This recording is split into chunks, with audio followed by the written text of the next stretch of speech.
Welcome to Leadership Lessons from Sport, and today my guest Ravi Todi, one of the faces of Bengal industry, national industry, a dear friend of mine because I've been associated with the group. So, caveat at the very first that you cannot say it's conflict of interest, okay? But as part of this series, a lot of people who make sport in this country, who have taught us the aspirational story that we connect with sport, leadership lessons from sport. Raviji, welcome. Welcome to this particular episode.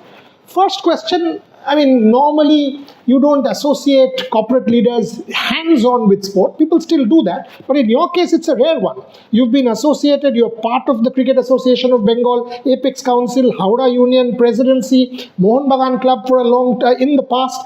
How did sport happen and why did it happen?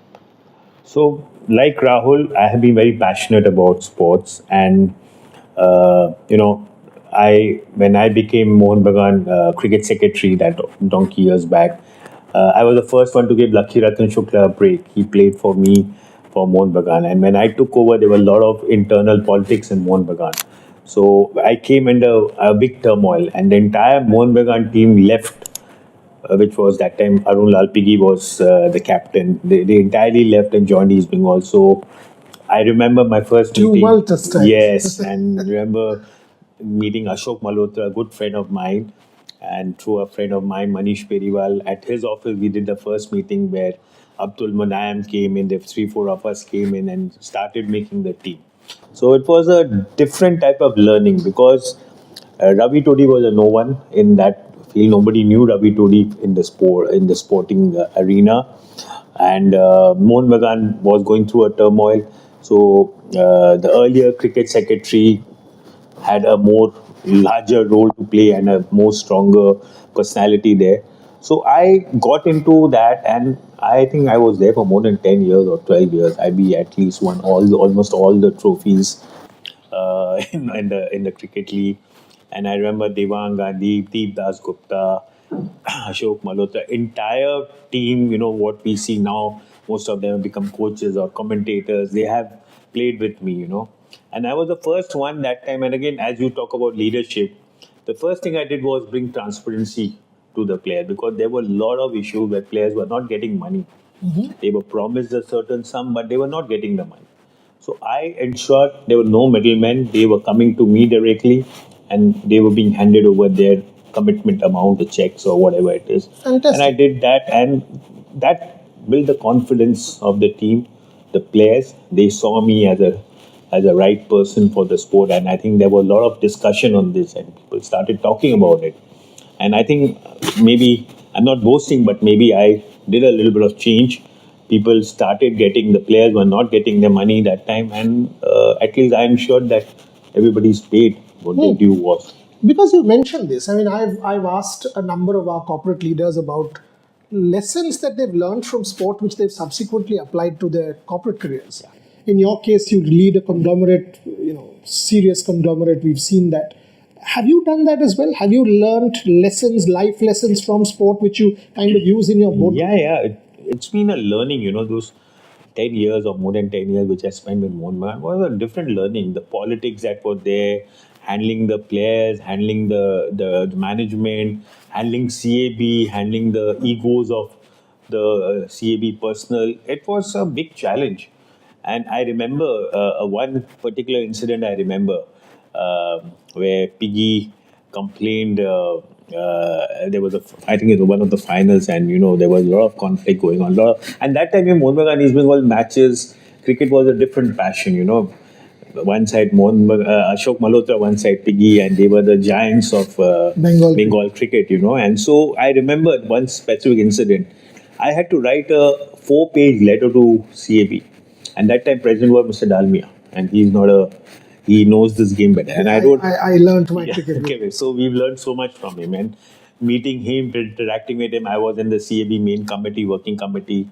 It was a big learning. It was a big thing which, when I reflect back, a lot of learning which I had gone through this sporting arena has come into my business. When I look at my business, when I meet my people, when I talk to customers, when I talk to government officials, I actually remember a lot of my learnings, what happened during that 10 years, how I managed, balanced satisfied the egos, balanced both the sides, saw the good, saw the bad. Players were also wrong. Sometimes the management was wrong. Sometimes the CAB officials were wrong. But getting them all together, ensuring that there was no problem for the players or the club, I learned a lot. It was a huge learning, and especially in CAB when I was in the working committee with Mr. Dalmia. So much of learning how Mr. Dalmia used to talk to the club, to play officials, and how he used to manage his team. Huge learning and a lot of politics, a lot of.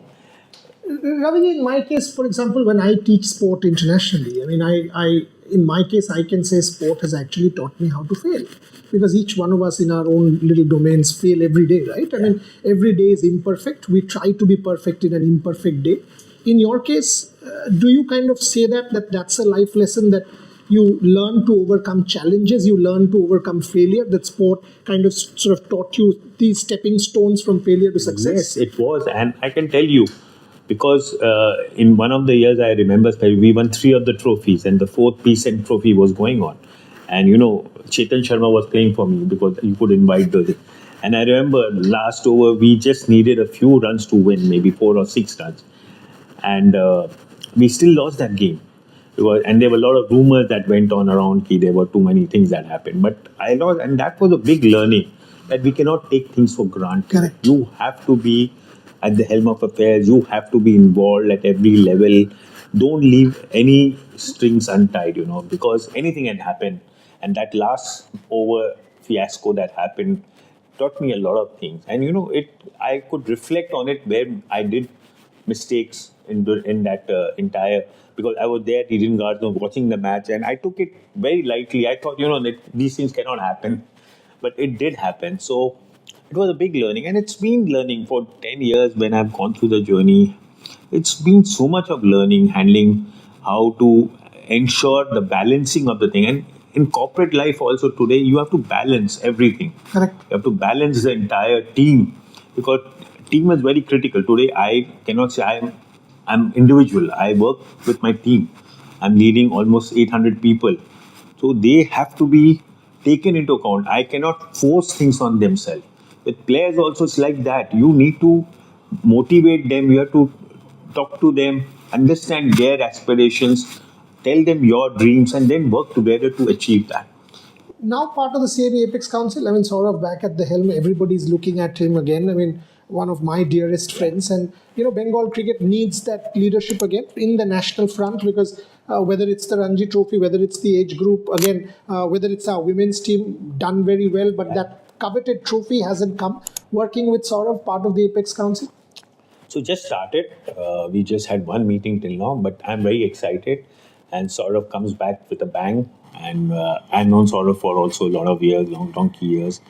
And it's been his journey has been very inspirational journey.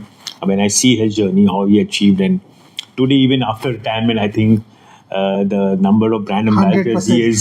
he is doing, I think, much more than what he was. So you have to learn that how he has maintained that image. It's so important that your image needs to be clean and needs to be maintained so that you can achieve this and be respected. He goes all over the world globally. He's a global face, global ambassador. So I'm very looking forward to working with him.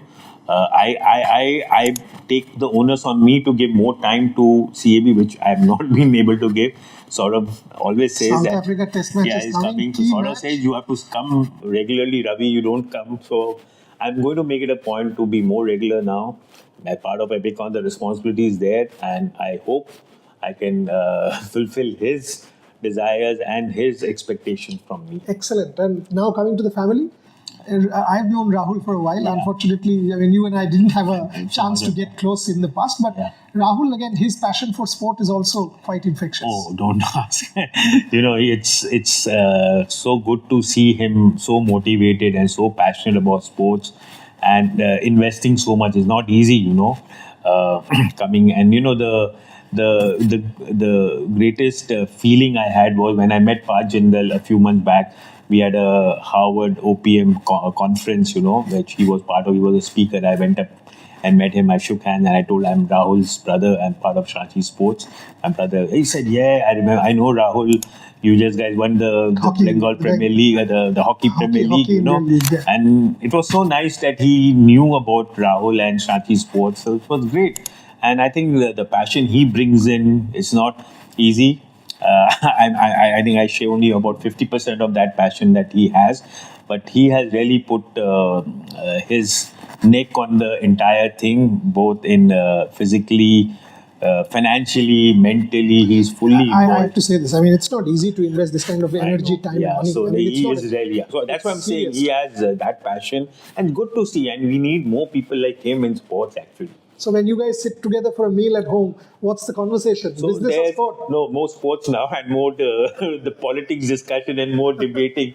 He'll say some stories, I'll tell him some stories. So it's always a very interesting topic that we discuss. Business doesn't come now in the discussion front. It's more sports now. Last couple of questions, Raviji. One, from what I'm seeing, including the Bengal Super League, this is a fundamentally transformative initiative as far as I'm concerned. Because people don't generally focus on the grassroots. It's always about the top line and the ROI. What I see about Shrachi Sports and what stands out is this endeavor to try and develop the grassroots. Something that is close to you as well. It's very, and when I was doing Mohun Bagan, I always choose to take younger players.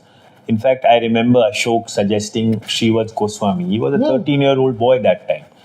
And I really wanted him to play for Mohun Bagan, but I was literally forced not to make him play because he's too young to play a big club, big supporter club, because Mohun Bagan is support. But I disagree because the talent, if it is good, it will survive all that, and they need to be put into the fish. As you said, you have to put the baby into the water. Yeah. So he was not allowed to be put. And today, I think Srivat would have done much better. He could have played for Mohun Bagan at that age. But I'm telling you, it's very important that young talent needs to be nourished. I always believed to have a balanced team. When I was doing Mohun Bagan, we had 5-6 mature players, and then we had about 6 to 8 youngsters pipeline who we picked up from the various coaching academies so that they can be groomed up. I ensured that they get the facilities. We didn't have a proper gym, so I tied up a swimming club where these kids used to go and do the gymming and all. I always believe now Mohun Bagan has a very good gym. At that time, the gym and all were not there. So the supporting facilities are very imperative, very important that we give to the players the exposure that is required. They have to play cricket all across, not only just the ground cricket. Here, the problem in our cricket is that the grounds are very small. So, they think if they can hit a 6 in here, they can't. You can't. You have to play in the big grounds. Unfortunately, we only have Eden Gardens as one of our big grounds, and now Jadavpur, this campus. But I feel we should have more grounds, and CAB hopefully will be coming with a new stadium very soon. Dada was talking about it. I'm very excited. I'm sure I'd like to be involved in the project with Dada on that because that's a big infrastructure development cricket needs in Bengal. And get the pipeline. Today, I feel one of the issues that Bengal cricket is dealing that we are not getting the pipeline from the districts. Yeah, and even in football. In football, there is no connect between that district talent with the city talent, and that's why I think the Bengal Super League. This is very important, and we are going to go to every district to play. The crowd is there. In fact, I feel the cricket league also should shift to the districts now. Because that's where the hunger That's where the crowd is. Eden Gardens. You and I won't go. Yeah, because IPL to hum dikhte hain, sab kuch dikhte so we are used to the bigger games. So districts needs it, and they will welcome it, and they will. And so much aspiration the younger players will see, and they will be inspired. Final question, Ravi. The thing that has changed with Indian sport is now sport is a viable career. So if people are watching this, and a lot of people will, for the lessons that you're talking about, do you now think, is it possible to balance a corporate career with sport? If somebody aspires like a Tejashwin Shankar, has a Deloitte job or used to have a Deloitte job and balanced his Asian Games career. Is that, or you reckon that with corporate support, with grassroots support, with government and top scheme and all of that, India hosting the Commonwealth Games, aspiring to host the Olympic Games under Prime Minister Modi's vision, you think sport has finally turned a leaf and has become a viable career option? It is a career option, but I also feel that corporate support is very, very important. Because when a player is training and he's playing, he needs a full-time focus on his game. he cannot do part-time this, part-time that. That doesn't work. The government has supported all these players who are getting jobs from the government, railways and FCIs and all the banks. Now corporate needs to come in and support these players. It's very important. They need either with sponsorship or with a job or something. But the corporate support is required now. The player needs to focus on his playing career, not on the corporate career, and he can always come back. Sure. After that, and today I think the best part is even after retirement, all the players have a good career in commentary or in something related to lots of options. Coaching. There's so many levels now, so it's amazing. The corporate India is now come in a big way. I think Mr. Sanjeev Goenka, Parth Jindal has shown that this is what it is, and they are doing wonders. Mukesh Bhai started this thing, and everybody joined in, and it's amazing. And the money that has come in, the elevation of the level of the game has gone up. I think the football ISL started it. Cricket IPL was always there, but I think now we are looking at much younger this thing. In fact, there's a joke that India has 3 teams that can play any level of game. Correct, in white ball. In World Cup, in any cricket and all. So it's amazing, how we have. There's so much of pipeline. So it's important, and corporate support is required. There's no denying the fact. And I'm so happy Rahul has got into it and is with all the passion. He really is giving this sport, and good to see him fully passionately involved every way. I'll end there. I mean, very few people walk the talk. These two brothers are. I mean, Shachi Sports and Shachi Group, as he said, corporate support is important. It's not mere talk. Try and check whether it is the Hockey India League, whether it is the launch of the Bengal Super League, whether it is to have a team in the Bengal Premier League cricket. This is one group that is walking the talk, and as Raviji said, I'm sure he'll be more hands-on with the Cricket Association of Bengal, and at home will rein Rahul in whenever he wants to sort of push more and more. But I'm sure he will do the corporate and let Rahul do sport, because he is good for sport. Raviji, thank you very much. An absolute pleasure. Absolute pleasure. Thank you very much.